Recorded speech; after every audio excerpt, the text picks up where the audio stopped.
Tapi ingat Thomas, ada lebih seru lagi. Apa Pak Daud? Kalau capresnya Ganjar, cawapresnya Anies.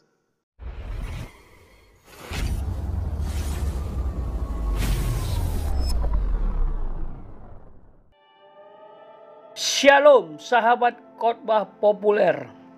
Untuk pertama kalinya Bapak Ganjar dan Bapak Anies disandingkan untuk menjadi pemimpin Indonesia Presiden 2024 dan Bapak Prabowo dengan Bapak Gibran. Berikut alasan lengkapnya dan tentukan pilihan sahabat dari sekarang. Sekarang gimana kondisi ekonomi Thomas? Sekarang sepertinya biasa Pak, tapi masyarakat daya belinya sudah berkurang Pak. Padahal itu nanti puncaknya di 2025 Thomas, yaitu pada waktu masa transisi presiden. Ya, sekarang ini lagi digodok Pak, ada perubahan undang-undang. Kalau Mahkamah setuju, berarti ada perubahan usia Pak, dan batas usianya Pak. Jadi gini Thomas, Ya, ini capres atau cawapres, tetapi ingat yang mengusulkan cawapres Gibran itu pertama kali itu kita loh Thomas. betul Pak Daud. Itu sudah kira-kira hampir setahun yang lalu. Dan saya pertama yang ngomong cawapres terkuat Gibran. Tapi ingat Thomas, ada yang lebih seru lagi. Apa Pak Daud? Kalau capresnya Ganjar, cawapresnya Anies. Itu Pak Daud. Lebih itu bakal seru, nasionalis dan agamawis. Perlu Thomas tahu bahwa PDIP itu akar rumput Thomas. Akar rumput ya. Di mana-mana PDIP menang akar rumput ya Pak Daud, meskipun ada yang tidak ya Pak Daud. Akar rumput dan itu kan partai wong cilik. Nah itu loh Thomas. Iya Pak Daud. Jadi PDIP ini kuat Thomas. Kuat ya Pak Jadi Daud. itu kalau paling seru itu adalah Prabowo Gibran berhadapan dengan Ganjar Anies. Ganjar, Anies. Karena ingat, semua saya dukung loh Thomas. Jadi tergantung kalau resesi ekonomi ini capresnya itu yang jadi itu militer, dia berani mengambil resiko Thomas. Iya. Kedua, mengendalikan keamanan. Nah, yang ketiga, harus tangan besi Thomas dan konsisten dalam suatu keputusan Yes Pak Daud. dan meneruskan program Bapak Jokowi. Tetapi Ganjar Anies juga kuat juga kalau capres-cawapres Thomas. Iya Pak Daud. Karena Pak Ganjar ini kerja Kerja, seperti Pak kerja. Jokowi. Seperti Pak D. Jokowi ya. Dan dia merakyat. Betul Pak Daud. Dan dia betul-betul mikirkan rakyat. Anies itu adalah agamawis. Dan dia entah bagaimana caranya, ingat Thomas, dia kelompok agamawis yang mendukung kuat juga. Jadi kalau dua pasang itu maju, nah semuanya baik Thomas. Ya. Yang jelas kalau langkahnya Prabowo pasti mengendalikan keamanan dulu. Betul. Karena bagaimana bisa tenang kalau orang kerja kalau tidak aman. Yang kedua, dia pasti akan memberi apa tuh perubahan-perubahan dan konsisten dengan program Pak Jokowi. Iya Pak Daud. Betul? Betul Pak Daud. Dan yang ketiga, berarti mentornya masih di belakangnya tetap Pak Jokowi. Pak Artinya Jokowi. programnya lanjut juga. Kalau Pak Ganjar, pasti dia akan kendalikan juga dengan apa? Membuat suatu statement perubahan di ekonomi. Dan Ahli. supaya keamanan terjadi, Anies sebagai toleransi beragama untuk supaya tidak terjadi perpecahan gitu Thomas. Iya Pak. Nasionalis dan agamawis Thomas. Jadi presidennya 2024 24 siapa? Susah kalau sampai dua pasang ini bertarung. Kita pun juga harus berpikir bijak, tapi yang jelas siapapun presiden yang terpilih itu yang dikehendaki Tuhan. Yes, sepakat Pak Daud. Terima kasih sahabat sudah mengikuti channel ini dengan setia ya.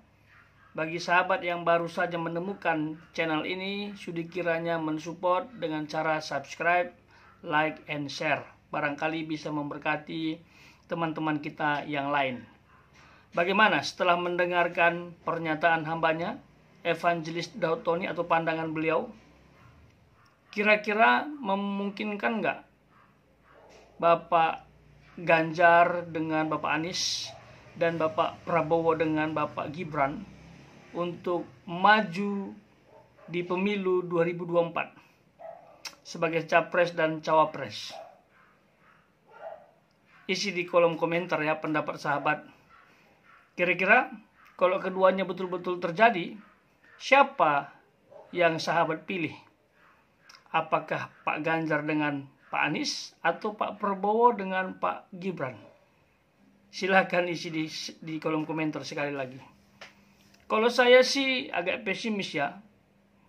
Bapak Ganjar dengan Bapak Anies atau Bapak Prabowo dengan Bapak Gibran. Ya, agak pesimis untuk maju atau tanding di Pilpres 2024. Kita tahu PDIP khususnya ya dan kelompok PDIP maupun Bapak Jokowi itu anti dengan kelompok Bapak Anies, karena di belakang Bapak Anies itu ada kelompok-kelompok yang dikatakan ekstrim ya, kelompok-kelompok yang diduga ingin mengintervensi ya dasar negara kita, seperti itu katanya garis keras. Itu pendapat orang banyak ya, dan mereka pun kelompoknya anti dengan kelompok Bapak Jokowi dan Ibu Mega atau PDIP. Jadi sebenarnya ini kedua kelompok ini ya saling beradu dari sejak lama begitu ya. Karena diduga visi misinya untuk negara ini beda. Jadi kalau bisa bersatu, wah, logika saya belum bisa terima gitu. Malah lebih memungkinkan itu Bapak Prabowo dengan Bapak Ganjar. Ya, sekalipun tetap ini sebenarnya di masa lalu ada unsur negatifnya ya. Pernah menjadi lawan Bapak Jokowi dan dianggap ada juga orang-orang kelompok intoleran di belakangnya. Tapi semenjak beliau menjadi menteri Bapak Jokowi, yaitu Bapak Prabowo tadi, ya semacam udah mencair begitu loh, ya, atau berbaur lah, ya pengikutnya Bapak Prabowo dengan Bapak Jokowi gitu, karena sudah jadi menteri kan. Tapi ada juga yang tidak setuju dengan Bapak Prabowo sehingga meninggalkan Bapak Prabowo begitu, ya, sehingga masih memungkinkan seperti itu karena sudah sempat menjadi harmonis. Sekalipun ada yang mengatakan ya Bapak Prabowo itu hanya mengambil nama Bapak Jokowi dan kesannya dia mendukung program Bapak Jokowi, ya terlihat seperti nanti melanjutkan program Bapak Jokowi. Tapi sebenarnya kalau sudah jadi presiden belum tentu, itu kata orang banyak sih. Jadi ada juga yang meragukan bahwa Bapak Prabowo sudah betul-betul berubah ya, atau pengikut Bapak Prabowo sudah betul-betul meninggalkan dia.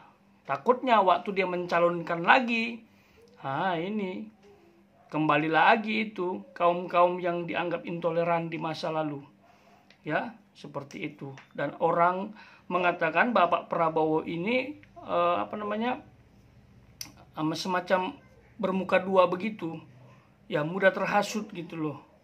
Ya, tergantung siapa yang mau mendukung dan peluang menangnya besar enggak, pasti dia akan ke situ gitu. Jadi kalau kaum intoleran banyak mendukung dia pasti akan gabung ke situ. Dan saya dengar sudah mulai ada kaum-kaum yang diduga intoleran itu mendatangi Bapak Prabowo gitu ya.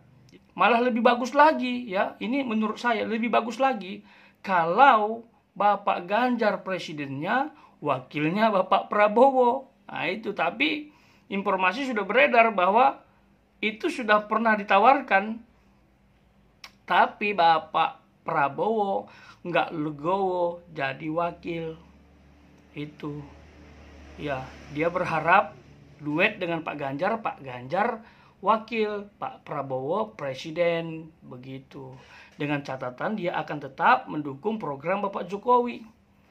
Tapi sekali lagi beresiko, ya kan?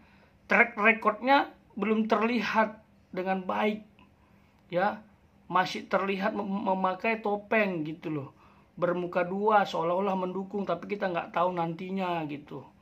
Tapi kalau Bapak Ganjar sudah terlihat dari awal memang udah dekat dengan Bapak Jokowi, ya.